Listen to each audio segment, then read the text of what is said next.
session. This weWednesday, Micro Questions Effective Bias Buster on the Road to Equality, and many before, not to mention the YouMeWe mindset, is inspired by interviews with over 70 women pioneers in Africa.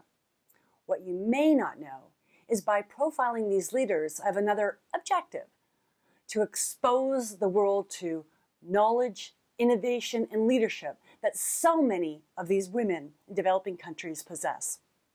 Their goal is to transform their communities, country, and continent. The question is, do first world countries have an unconscious bias to learn from those in developing countries? Hello, I'm Suzanne F. Stevens, Conscious Contribution Cultivator for the YouMeWe group. Welcome to weWednesdays, a short weekly video infusion of how to maximize your meaning by consciously contributing to your community, country, or beyond. During one of my interviews with a women business leader from South Africa, she shared while in the United Kingdom at a leadership summit. Anytime she spoke, it became clear that the delegates were surprised by her insight. She expressed to me that she and other women in Sub-Sahara are tired of not being taken as seriously.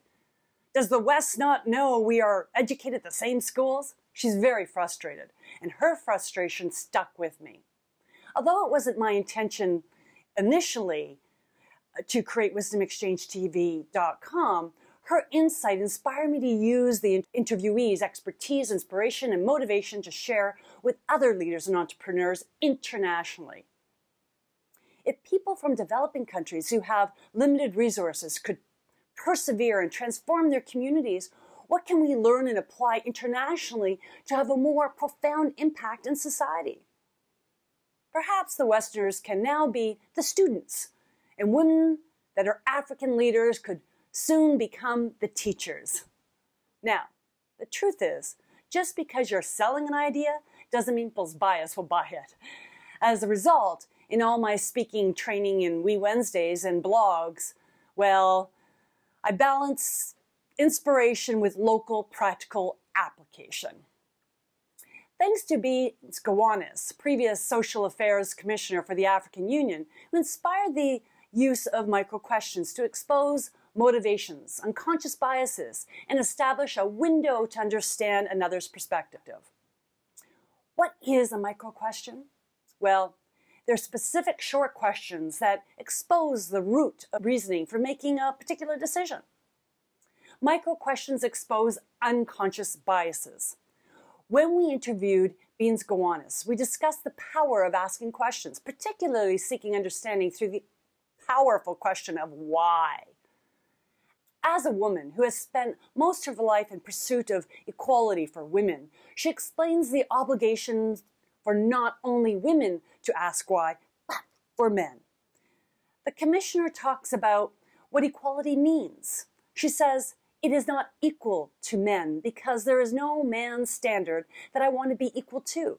It is about women and men being equal to each other. And it is in the standard that we use to measure that equality is the human standard." With the responsibility, the commissioner sees it, is an obligation for women to frame questions.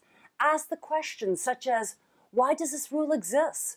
What does this rule intend to achieve? If it is discrimination, we have the right to question. Women need to ask these questions at all levels of society. If they are leaders in parliament, they must not accept the status quo. And if they are leaders of their organization, they must not accept practices that alienate women and deny them opportunity. If they are leaders of their family, they need to treat all their children as capable and have the right to achieve their potential.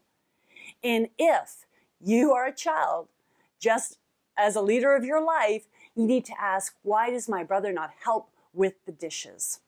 The commissioner feels that if all women question, we won't continue to accept the inhumane traditions, nor allow the unfair imposed political business practices that have been passed down from generation to generation, or were created in the male-dominated boardrooms without any question at all. This responsibility does not start and stop with women. Men, too, should want to seek equality for women. As the commissioner explains, men should be asking themselves, Why have I lived such a privileged life?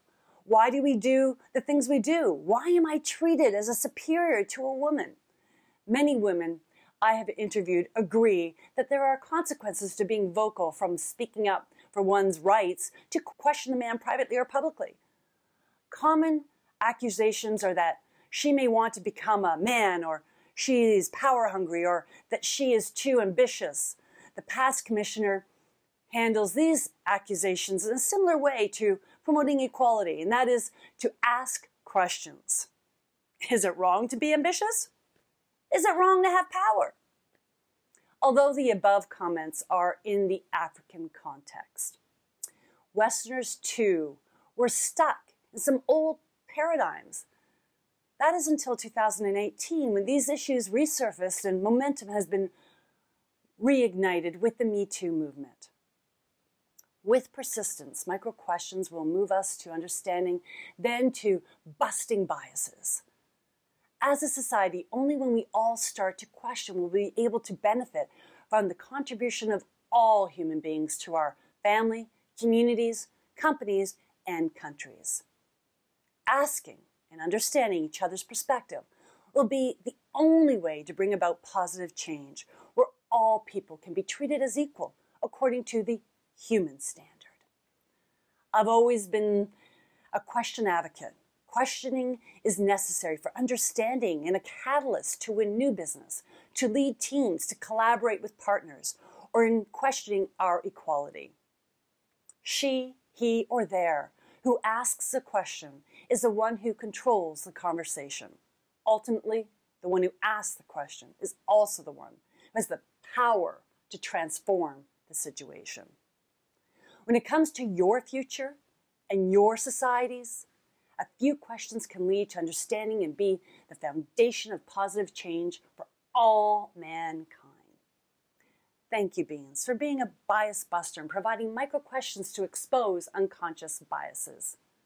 No matter what your role, ask someone why this week. Keep asking why until you thoroughly understand the other person's perspective. Only then will you have enough information to challenge or support their direction. Until next time, make your contributions.